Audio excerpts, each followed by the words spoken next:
Assalamualaikum warahmatullahi wabarakatuh. Di sini kami ingin mempresentasikan tentang metode penelitian dalam interaksi manusia dan komputer. Di sini kelompok kami ada saya, Aldi Saputra. Saya Aisyah Nur Oktaviani. Saya Ferdiansa. Selanjutnya,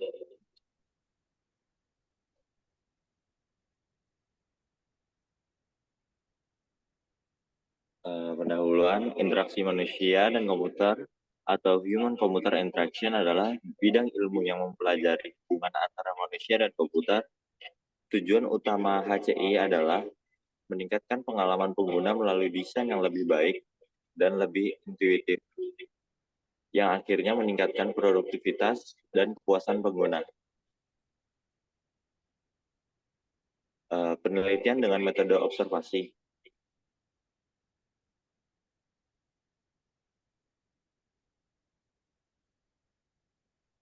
Pengertiannya, metode observasi adalah metode pengumpulan informasi dan data yang relevan melalui observasi langsung secara alami dengan mengamati dan mendengarkan peristiwa atau tindakan orang yang diamati dan mencatat pengamatnya dalam catatan. Selanjutnya, tahap pengumpulan data. Terdapat tidak tiga kegiatan. Yang pertama, perencanaan observasi. Yang pertama itu menetapkan sasaran khusus pengamatan seperti memahami kendala yang dihadapi pengguna. Selanjutnya, pemilihan subjek dengan menetapkan kelompok pengguna yang akan diamati berdasarkan ciri-ciri penting, menyiapkan peralatan pengamatan seperti kamera, buku, catatan, atau software untuk merekam. Kegiatan kedua yaitu pelaksanaan observasi. Terdapat dua kegiatan yaitu mengumpulkan data dan interaksi minimal. Selanjutnya, kegiatan ketiga yaitu pencatatan dan dokumentasi. Kegiatannya itu mencatat pengamatan dan mengorganisir data.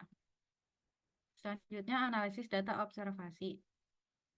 Yang pertama, persiapan data merupakan tahap pengumpulan seluruh data observasi yang telah diperoleh, seperti catatan lapangan, rekaman audio-video, hingga dokumentasi visual. Yang kedua, kodifikasi dan klasifikasi merupakan tahap di mana dilakukannya pembacaan secara menyeluruh terhadap data yang telah dikumpulkan sebelumnya. Yang ketiga, identifikasi pola dan tema.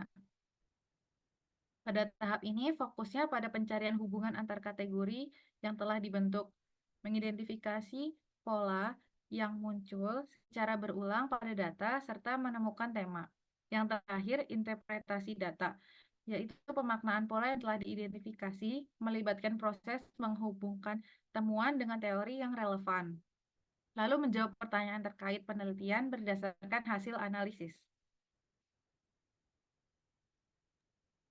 Selanjutnya, itu prototyping dalam analisis data observasi. Analisis data observasi dan prototyping menjadi kesatuan komponen yang penting, yang sering digunakan untuk menguji dan memvalidasi ide desain sebelum implementasi penuh.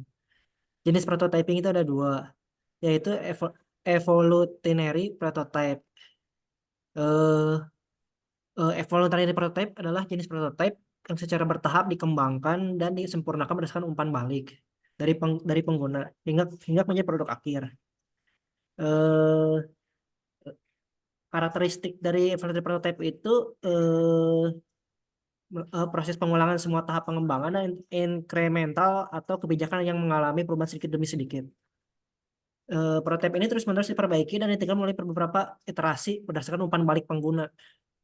Ya, karakteristik kedua itu fleksibel. Dia dapat beradaptasi dengan perubahan kebutuhan persyaratan selama proses pengembangan. Selanjutnya, kapan digunakan? Evolutionary prototype itu digunakan saat persyaratan tidak sepenuhnya dipahami atau kemungkinan besar akan berubah. Dan dalam proyek yang membutuhkan umpan balik pengguna yang berkelanjutan dan iteratif. Yang kedua itu recruitment prototype. Requirement prototype ini jenis prototipe yang dibuat untuk mengumpulkan dan memvalidasi persyaratan sistem. Ini biasanya merupakan model awal yang digunakan untuk memahami dan mendefinisikan kebutuhan pengguna. Karakteristik dari requirement prototype ini antara lain itu tujuannya berfokus pada pemahaman dan validasi persyaratan pengguna dan sistem. Terus karakteristik kedua itu sederhana dan cepat. Biasanya prototipe yang sederhana dan cepat dibuat untuk mendapatkan umpan balik awal dari pengguna. Selanjutnya, kapan digunakan requirement prototype ini?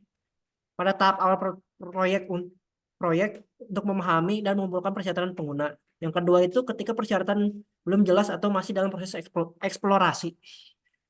Selanjutnya itu jadi kedua jenis ini ada perbedaan utamanya. Yang evaluated prototype itu perbedaannya itu untuk mengembangkan berkelanjutan dan interaktif hingga produk akhir. Sedangkan requirement prototype itu untuk mengumpulkan dan memvalidasi persyaratan sistem. Selanjutnya tahapan.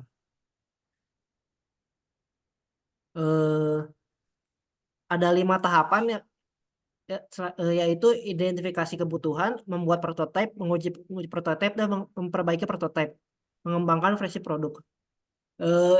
Identifikasi kebutuhan itu mengembang sistem beserta user akan bertemu dan user akan menjelaskan semua kebutuhan dalam pembangun.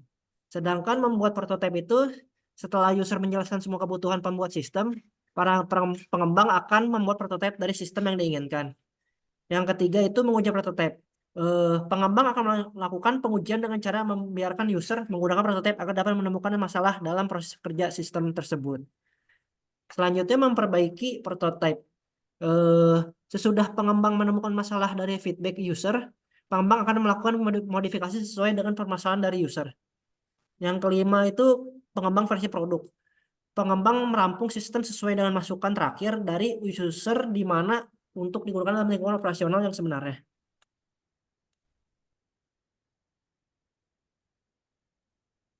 Ini perbedaannya. Evaluatory prototype itu untuk mengembangkan perkelanjutan dan iteratif hingga produk akhir. Sedangkan requirement prototype itu untuk mengumpulkan dan memvalidasi persyaratan sistem. Evaluatory prototype juga terus-menerus diperbaiki dan disempurnakan, jadi terus berkelanjutan. Sedangkan requirement itu biasanya tidak dikembangkan lebih lanjut setelah persyaratan divalidasi. Jadi setelah divalidasi terus-menerus. Selanjutnya, prototipe itu digunakan dalam jangka panjang hingga akhir produk. Sedangkan requirement prototipe itu digunakan dalam jangka pendek. Dan selanjutnya, evaluatory prototipe itu sangat fleksibel dan dapat beradaptasi dengan perubahan. Sedangkan requirement prototipe itu lebih statis dan berfokus pada pengumpulan persyaratan dari awalnya.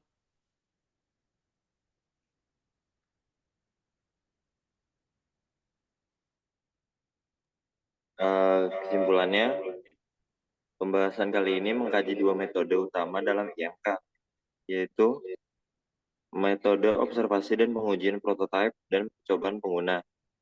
Metode observasi pengguna memberi data empiris yang mendalam tentang perilaku pengguna. Pengujian prototipe mungkin iterasi desain yang tepat untuk mengatasi masalah kegunaan. Kombinasi keduanya menciptakan pendekatan holistik yang memastikan sistem HCI yang user-centric.